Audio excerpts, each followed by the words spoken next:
Hey, good morning. It's 8:31 a.m. and it is July 3rd and it is Wednesday morning. So I'm just kind of, hanging out in my room and getting some things organized. I know I'm doing a lot of working. I'm revising some of my work that I've been working on and also reviewing some old lessons. I think Udemy is a great way of gaining new skills and enhancing skills. And there's certain things that I want to do on PowerPoint that I don't do very often, right? And I remember taking this course on Udemy and reviewing it, and I'm kind of doing a refresher course because there are certain things I want to do with my slides here.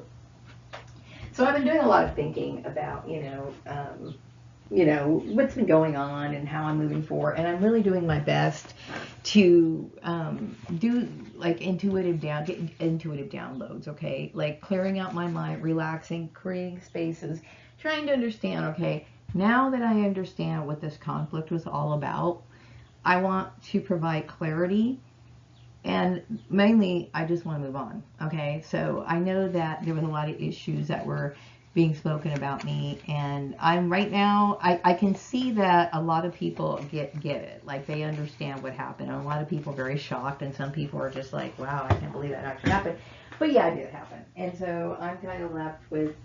Sometimes I feel like my brain's a little scrambled because, like I said, I never expected this to happen to me. So anyway. I wanted to kind of go over a couple of things and make a couple of formal announcements because I want to make it very clear on how I feel about, I'm going to call it the second capture. Why do I call it the second capture? Because everyone knows that when I was Prince Alamehu, I was taken from Ethiopia and then I was placed into Britain, and then I left Britain and then I came to the United States, okay? And then as Maria Gordon, I was kind of kidnapped. See, today everything is online. You can get kidnapped. You can get kidnapped and not have to leave your home. And what I mean by that is like, they can control your job. They can control the social media. So I felt as though, I was dealing with people who were obstructing my freedom, much like they did in my past life, but just doing it online. You know what I mean?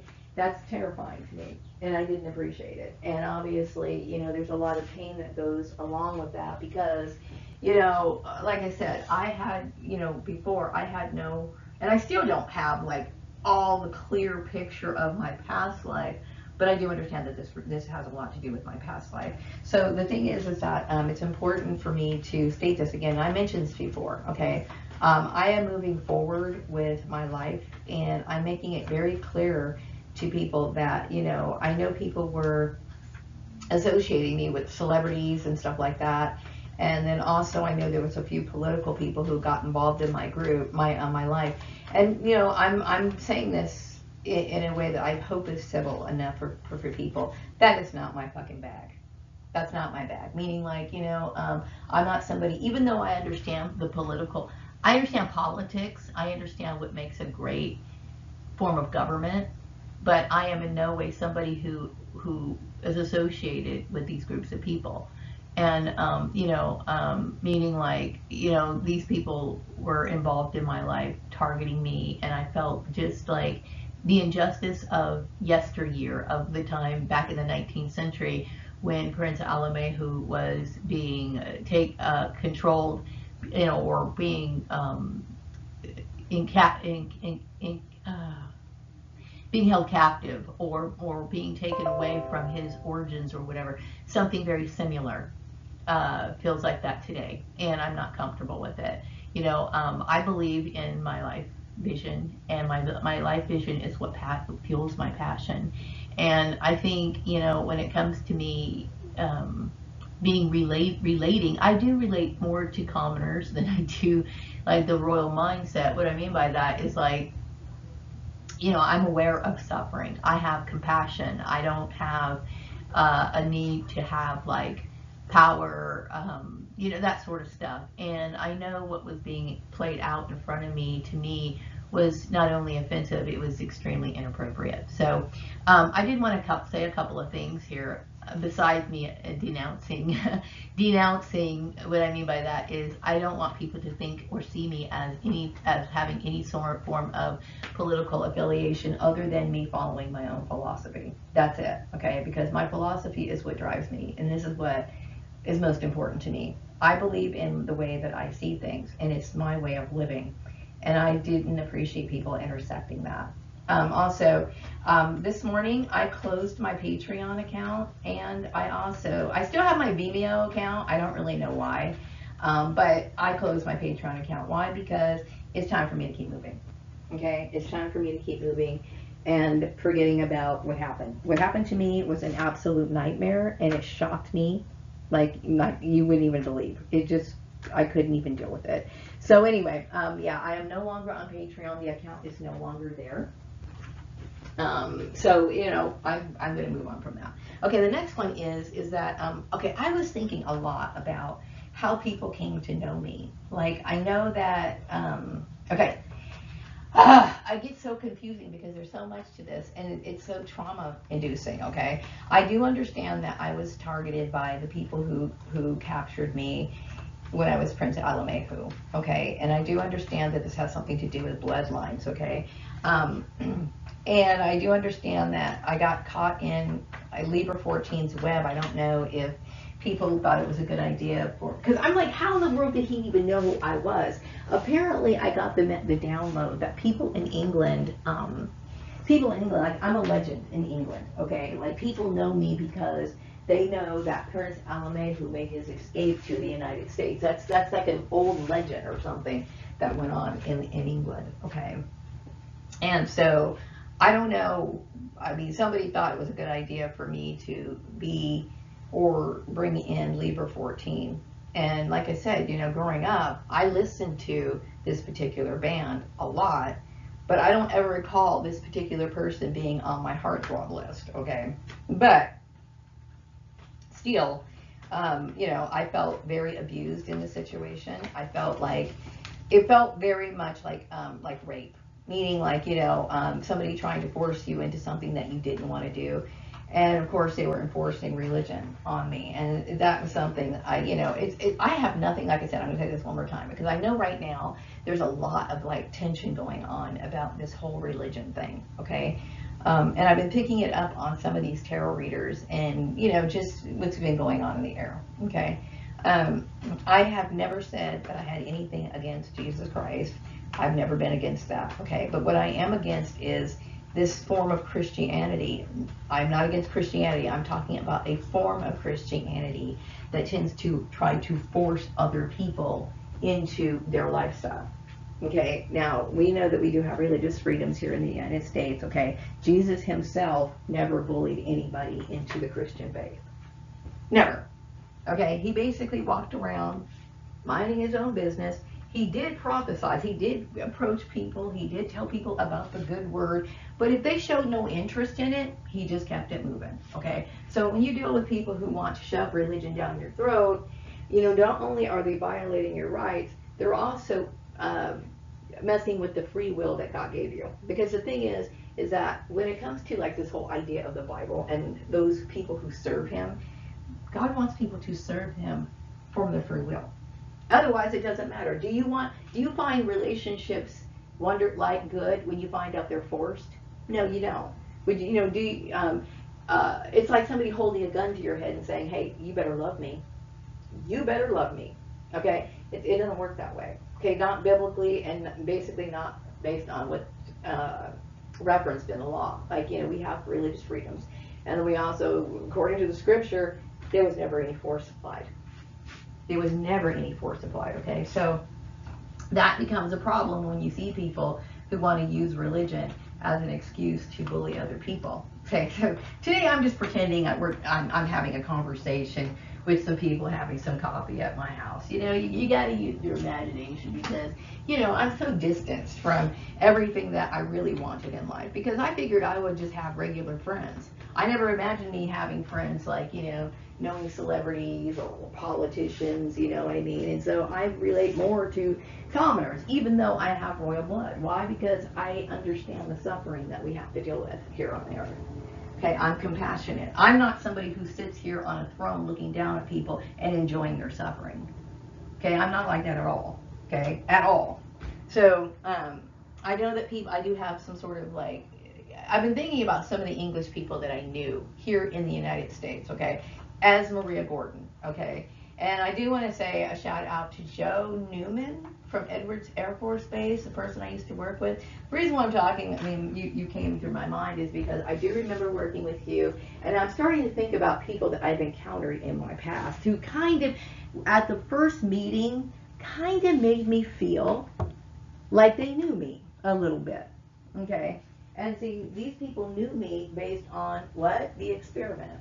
Based on lies and propaganda. Let me see this, they saw me through the eyes of what these people wanted to see me. And so I understand, because there was a lot of Christian backing in this, okay? And I hate to say Christian, because when I think of Christians, I think of people who truly want to walk in the footsteps of Jesus. This was a campaign smear to try to make it seem like I didn't care about God or anything like that. Okay, it's a separate thing. I don't believe Christianity should be enforced. It never should have been enforced. And it's not that I had any disrespect for Jesus. So what you believed was a lie. What you believed was a lie. Okay. I wanted to bring up something too about me being a coming back, or people have seen my apparition when I was in England. Apparently a lot of people see my apparition. And then I also got to download that my daughter, Louise Howland, okay, Louise Gordon, she would be my daughter in my past life, and James Calvin Gordon's mother as well. I also believe that she saw my apparition when I died back in the 1950s or sometime in the 1960s. I must have wanted to visit her or be near her or whatever. I came back, and this is an old legend. A lot of people talk about, people who feel as though they had to come back to Earth because they had unfinished business, or they might have died in a tragic way or whatever, because their soul is not at peace of what happened to them. So now, of course, you're going to deal with people in the whole propaganda lie is that I was some sort of demonic person coming around and whatever. Okay, no. What happened was I was reacting to the injustice that was handed down from people in these positions, and I was disturbed about it, which is a completely understandable, situation. I was not in any way, I have never aligned myself with evil. Okay, I am not an evil person, and everybody should know that. Okay, like I said, growing up, I was somebody who studied the Bible. That was my main thing. I wanted to have a relationship. That was one of the most important, and still to this day, that is the only thing I care about. Okay, this is the reason why I have the strength and the ability to talk and tell people what happened and defend myself, as well as having that divine protection that I have because of that. Okay, so people can sit here and say what they want to, and when people want to make, throw all these accusations towards me, then they have to look at themselves. Okay, because I don't have anything to say. Okay, a lot of people believed in a lot of that propaganda. Yes, okay, and so I want to kind of go back into this whole thing about me being a philosopher. Okay, yes, I will say that I'm a philosopher. Okay, and I know that there was a lot of people who were trying to belittle me because, the thing was, I didn't have a bachelor's degree. So there's a lot of stupid people who like to use these excuses about here's the thing. I had problems in my education because I was dealing with bullying, okay? And the same thing with me having any sort of peace of mind to this day. I was always followed, I was always bullied, I was always monitored, okay? But my point is that, yes, I can sit here and say I'm a philosopher, and I will never retract that. Why? Because I have every right to say that I am a philosopher, and I'm going to tell you right now, I do not believe, and these people deep down inside know, that you do not need to have a formalized bachelor's degree or any sort of formal education to make these sort of claims about yourself, because it's true. Now, I'm going to show you a couple of people who became successful, okay, without either a bachelor's degree, or maybe they went to some college, or they got kicked out of college, or they ended up leaving college, or they never had any college at all. Okay? And yet, these people were allowed to thrive in the United States. Some of these people are still around today. And nobody's sitting here causing them any problems. Nobody's causing them any obstruction. Now, why is that? Because I had to deal with severe racism. That's why. Okay, so let me show you a couple of these so-called uneducated people that somehow managed to make a fortune in their life.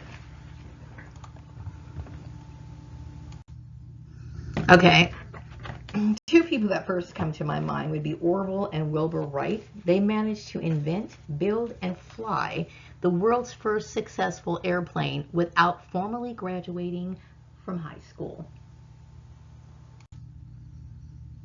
Now, another person would be Anthony Robbins, right? Apparently, he didn't attend college at all, from what I understand, and still he became a life coach within the self-help industry, okay? And he is another person, such as myself, right, who prides himself on self-education. Now, nobody has ever obstructed Anthony Robbins, right? He's able to speak his mind and encourage many people, because a lot of times people think, oh, you need to be able to have an education in order to encourage people. No, you don't. There's little kids that come up and say things that are very inspiring. Okay, so once again, this is a good example of me having to deal with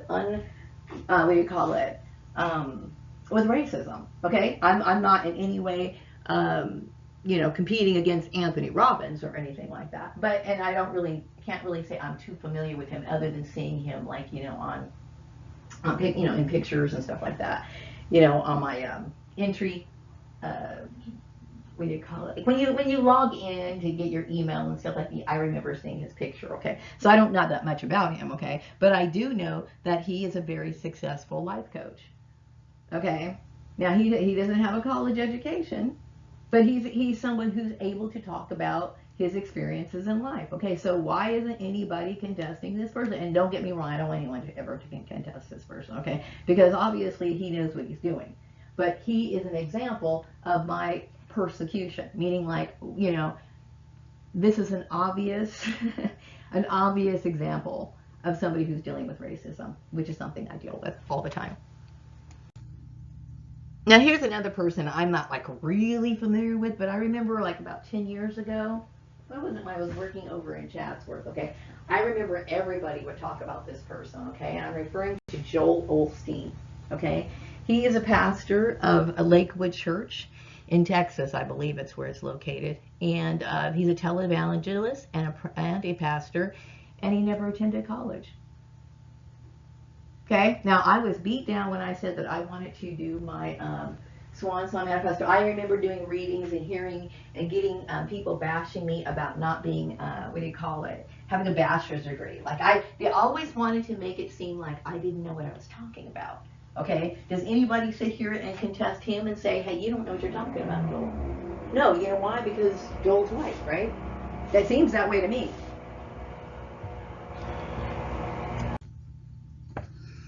Now, I never really knew too much about this person other than the information that I gathered today. I remember hearing about the Rolls Royce, okay? But I didn't really know much about his founders, right? Okay, this is a co-founder of the car company, okay? And he never finished any form of higher education. Instead, he decided to be to go for an apprenticeship and hands-on experience. And by the time he turned 15, he only completed 1 year of school. 1 year of school. This man was the co-founder of the Rolls-Royce company. Okay? And what I find interesting is when I looked him up on Wikipedia, okay, they described him as Sir Frederick Henry Royce, okay, was an English engineer famous for his designs and cars and airplane engines with a reputation for reliability and longevity. Now, this man had no formalized education other than his 1 year of school, right? And they're referring to him as an engineer. They're giving him the respect that he deserves. even though he doesn't have an education, because you know why? They recognized his skill, they recognized his talent. Okay, but nobody sat here and backed me up. Okay, I had Libra 14 trying to trip me up all the way. It is none of his fucking goddamn business. Okay, but anyway, let me just get back onto this subject because I'm getting a little bit pissed off. Now, everybody knows who Mark Zuckerberg is, right? Okay, he dropped out of Harvard University to start Facebook, which is now the most successful social media site in the world with over 2.1 billion active members and counting, okay? So did anybody say, hey, no, you got to go back to ground zero. You cannot start Facebook because you don't have your whatever. No, he just went on and did his stuff. Okay, no obstruction. At least I know. Okay, I never had an interview with him, and maybe it'd be kind of cool if I did to find out exactly the kind of hurdles he had to deal with. Right? Still, this man did what he needed to do. Okay, and he didn't have what they call, he didn't get to the finish line. I mean, he didn't have that piece of paper to put on his wall. Okay, but guess what? He was smart enough, he didn't need it.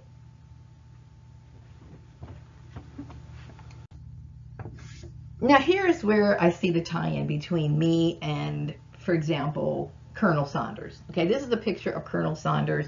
Think of it was taken like sometime around 1914. Okay, so I understand that C.B. Braganza and my father, James Gordon, they were two people who were heavy into distance learning. As a matter of fact, my father got a lot of his education from distance learning. Okay, I remember when I was a little kid, my dad, I think he probably mentioned this because he started feeling, or getting the feeling that things were kind of closing in on us slowly but surely. And I remember him talking to my mom and started, mentioning, hey, I think we should homeschool kids, or at least consider it. Okay, so let me explain the difference between homeschooling and what they call a brick and mortar school. Okay, and why I believe that being able to do this back in the day. Okay, back in the day, homeschooling required mail correspondence. Okay, so like if you took a test or an exam, you had to take that test or exam, and then you'd mail in, your answers or whatever. Okay, so this is the method that Colonel Sanders used. Okay, Colonel Sanders became a lawyer, which very few people know about. Okay, very few people know about. But let's compare the brick and mortar school to somebody who does this on their own. Now, I had mentioned before in one of my videos, the most important thing that you could have when it comes to education is what? Reading comprehension skills. If you can comprehend what you read, you can teach yourself. Okay, not only did Colonel Sanders teach himself law, okay, which really, when I think about law, it's easy to understand how to apply that, okay, but still, he had to go through quite a lot, right, in order to get his completion. But not only did Colonel Sanders complete law, okay, he taught himself trigonometry. Okay, and why did he teach himself trigonometry? Because he had he had the ability to have, to understand what was in that book. Okay, and the difference between distance learning, what they used to call distance learning, okay, correspondence learning, was the fact that you had to teach yourself. Now in college, you have instructors.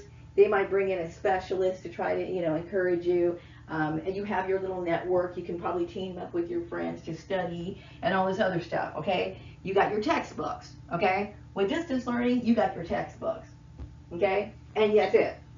So to me, it shows more initiative, more intelligence if you can teach yourself, okay? Without somebody sitting here having to, preside over you. Because I'll tell you what, even me, I would have a hard time doing trigonometry on my own. Why? Because I'm the kind of person, I need you to break it down in steps for me. I need to see it, okay? And I'm a pretty intelligent person. But when it comes down to like those sort of things, I want to see that. I need the visuals, okay? I need to break that down. Colonel Sanders, because he was just like, he had the mind to understand that sort of mathematics, and he taught himself. Okay? And there's some kids who go to school with their instructor, with tutors, with mathematical aids, with their little network group, and they still fail. Okay? So I'm telling you right now, when it comes to learning and having the ability to learn and intelligence, I'm going to say what proves it more? Doing it yourself. Now, unfortunately, what happened to C.B. Berganza is that back in the day, there, I had said, slavery had ended sometime around 1865. Okay, now, we needed jobs just like everybody else. We had the skills. When I say we, I'm talking about the black people who were living here in the United States already. And a few years later, C.B. Berganza comes and makes his big debut in so-called the land of the free, right? He comes out here. And so slavery was over. So we were trying to get into the job market, okay? And so guess what? A lot of colleges here, they did have Negro schools. They called them Negro schools back in the day, okay? Not everybody could afford going to Negro schools. Okay, not everybody could get into a Negro school. Not everybody had the ability to travel to the Negro school. And I will tell you, mail order was kind of the big deal back in the day. Okay, so like for example, Steers and Roebuck started off as a mail company, right? It started off as a mail company, and I believe there's been talk about Roebuck having black ancestry, which is one of the reasons why people don't really hear about him anymore. So let's just refer to it as Sears. Okay, Sears. Okay. Long time ago, if a black person went to what do you call a regular store, okay, like in the South, this is one of the reasons why, sometimes the clerks would not sell black people, Coca-Colas because of racism. Oh, you can't buy a Coke, but you could buy that Pepsi. Okay, so the good thing about Sears was everything was handled through mail order. That means that if I was to go into like a regular store, whereas maybe the sales clerk would refuse to sell me something like a beautiful porcelain tray, okay? Something that was very nice, something that was functional, and I wanted. And I could have been at the department store, and a black person would go up to the counter and say, okay, I'm ready to pay for this. And they said, well, we're not going to sell that to you.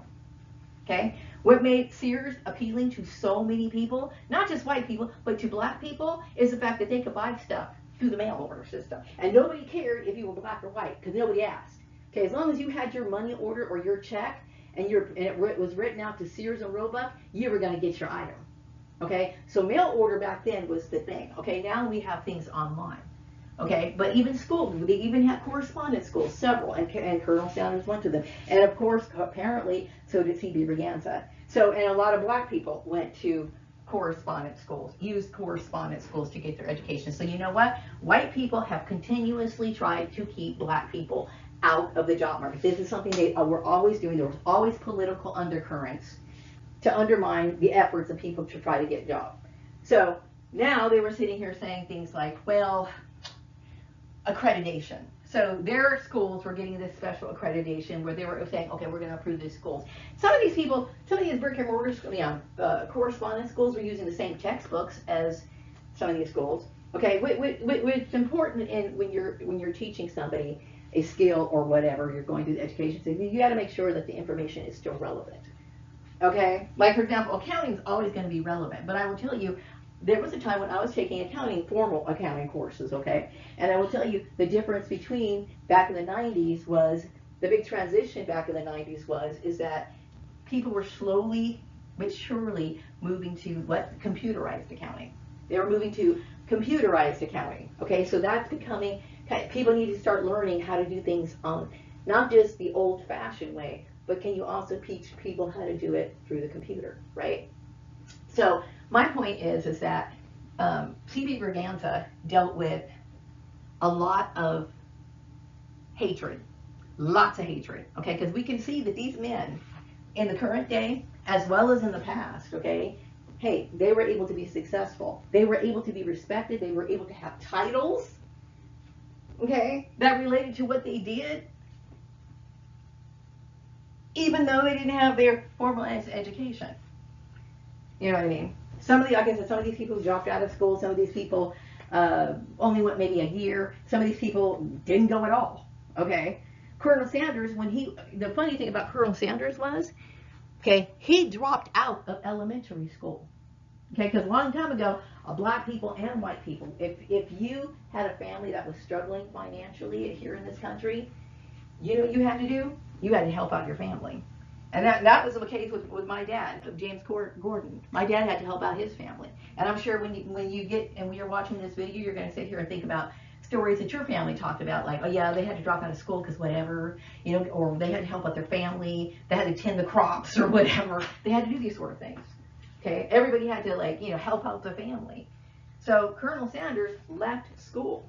Okay, and then many years later picked up correspondence courses, and he became a lawyer, and he became someone who was kick-ass at trigonometry.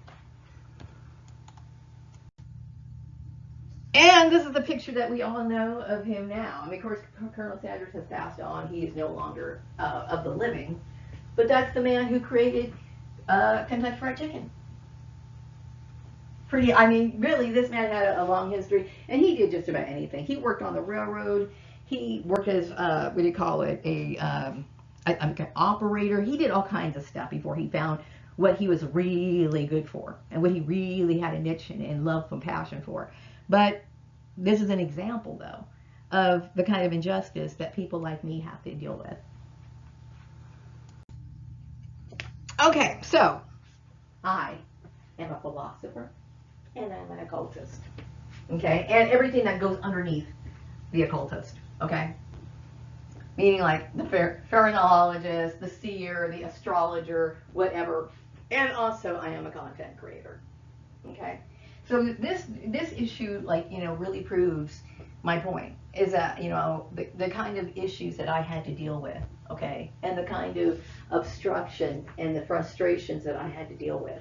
Okay, you cannot use education as an excuse to not be successful. Okay, I understand that people say it is not against the law to work and be something without, what do you call it, without this sort of formalized education, like without a bachelor's degree. Now, there's certain things you cannot do.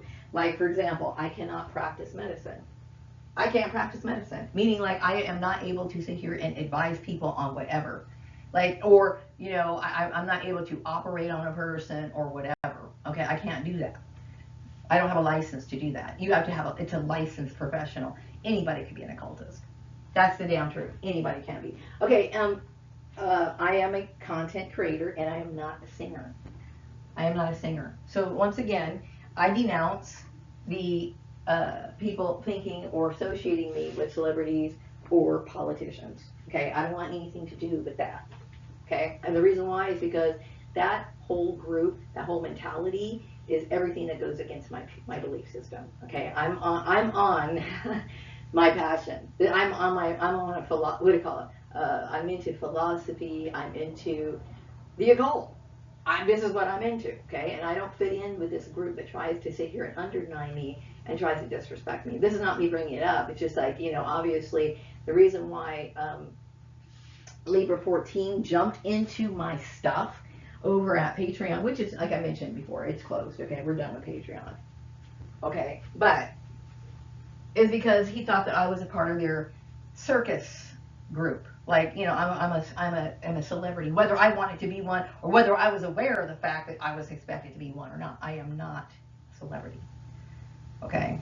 There are no love requirements to conduct business. Okay, and in this situation where I was dealing with the whole Libra 14 business, he must have come from maybe a background where men were expected to marry women for their financial resources or whatever, or may have used that excuse or a cover or whatever. Thing is, what happened to me was just like, it's unbelievable, and it shattered me. It literally caused me all kinds of mental problems.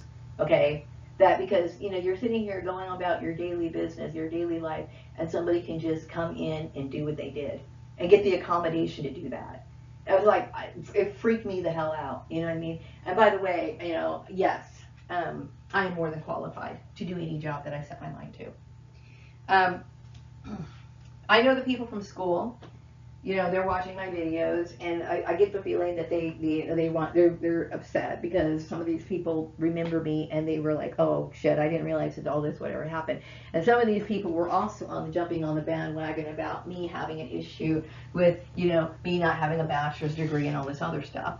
Okay, I want you to look at these people from history and our current day, and they're looking at their success and tell me why. You don't have a reason why, right? Other than the fact that I'm a black woman, or I'm black, or I'm just whatever, or people thought that I was a demonic person. I am not demonic at all. Okay, I come from a bloodline that has a different view of spiritual system, which I have the right to. Okay, that doesn't mean that I have anything against Jesus. It doesn't mean that I don't appreciate what Jesus represented. I completely appreciate what Jesus represented. And you know what? I started off reading the Bible, and the things that I read in the Bible still have a big importance to me today, to this very day, because I make a lot of comparisons and contrasts to how life is and whatever. Yes, everything that I took in my life, I valued it, and I see where it applies, and I appreciate it. So when people could sit out here and try to attack me for my religious views, all the excuses that people used was a lie. Okay, that's all I'm basically saying. So yes, I will continue to refer to myself as a philosopher. I am more than qualified to say I am one. I am more than qualified to say that I am an occultist. Okay, I am also able to say that I am a content creator, a very passionate one, who takes all my things, all my special blends of everything that makes me Maria, and creates videos. Okay, that's what I am. And if you kind of contest it, I mean, I'm not saying talking people directly or saying it, but for people who would want to contest that are obviously doing so for their own kind of agenda. Okay. I did mention a few days ago that I did get some sort of downloads of what kind of content people want me to do. Okay. And I did get a thing that people wanted me to do wig reviews, and I do remember mentioning that a few years ago. I have about 5 wigs in my closet that I have not worn. Okay, and generally when I purchase wigs, I purchase them because, you know, I think they match my hair texture. Okay, I have not had any reason to wear any wigs. Okay, I have not. Maybe during the fall I might wear them out, because during the fall it's not hot outside, right? It's not. I don't want anything extra. I don't want anything extra. Okay, it's too hot, right? So, and I might wear, like, you know, a wig if I decide to go outside. And I go to the grocery store. When I go to the grocery store, I'm going to tell you what, that's the only time I get out of this house. And I'm going to make the best of it. You best believe I am. And I still am looking around for some fabric. I found some extra fabric in my closet today. No, I got actually today, but my son brought in a bag of old fabric scraps that, you know, I had at our last apartment. And I noticed that there was some fabric left over that would be enough for me to make a nice shopping bag, right? So I'm like, okay, I'm going to make every day matter. I'm going to make every single thing I do a big fucking deal. You know why? Because my life was taken from me. And so I'm going to enjoy everything I possibly can in the best way I can. Like, you know, even if I'm going to the grocery store, it's a big fucking deal to me, okay?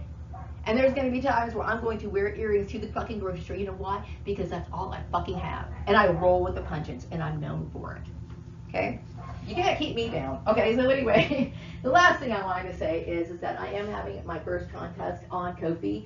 And you can get more information about it if you check out my video. The video is that it's featured on is called Spiral Cakes. And I would love to have you there. All the information is going to be in the description box. That will take you to my Ko-fi account. I'm going to wrap this video up, and I hope you all have a wonderful day. Take care. Bye-bye.